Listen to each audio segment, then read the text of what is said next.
In your mind trap with Dr. Shehzad, I couldn't figure out how many ayahs are different. Is there a known number? I don't know if there's a known number. You see, just to be clear, what is my understanding on the nature of the Quran? Some people haven't understood it. I have said very clearly that my understanding is that the Quran was dynamic. Okay. Like the way Ahl Sunnah had traditionally said that the actual Quran was the meaning, the essence which was with God. The Arabic Quran is something that is to do with this world. It's not.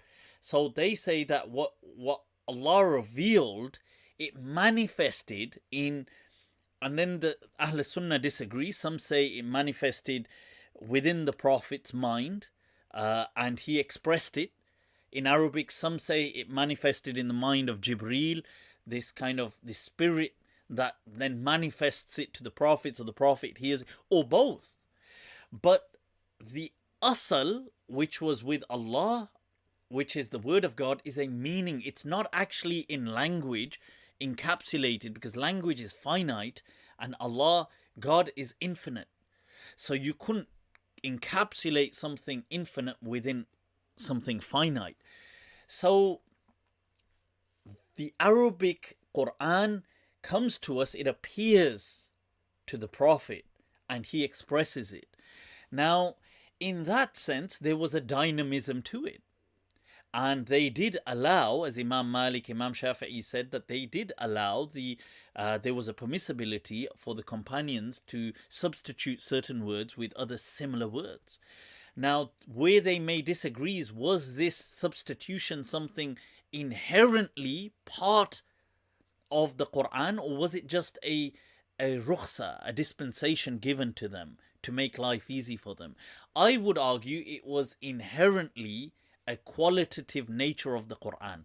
It was a qualitative aspect. There was a dynamism within the Quran that it allowed that.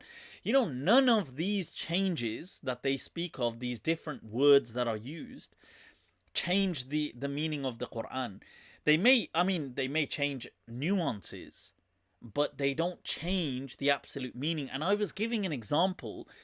I know, look, these examples aren't necessarily good, but just an approximation of how you have isotopes within the structures within chemistry. You have different kind of structures, the way you'll have, for example, a carbon 12, carbon 13, carbon 14.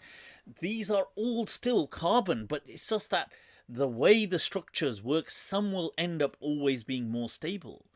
Now, I feel it was the same thing with the Quran, that when people were allowed, the nature of the Quran did allow this dynamism, that people could substitute certain words, but the very nature was that some of these would always be more stable.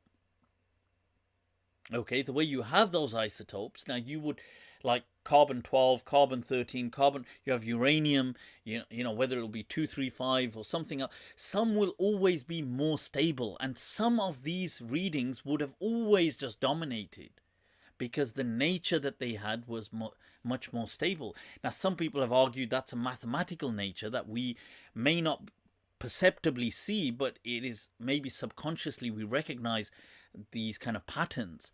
So fair enough, I'm open to that. That makes sense as well. But to me, the Quran was dynamic.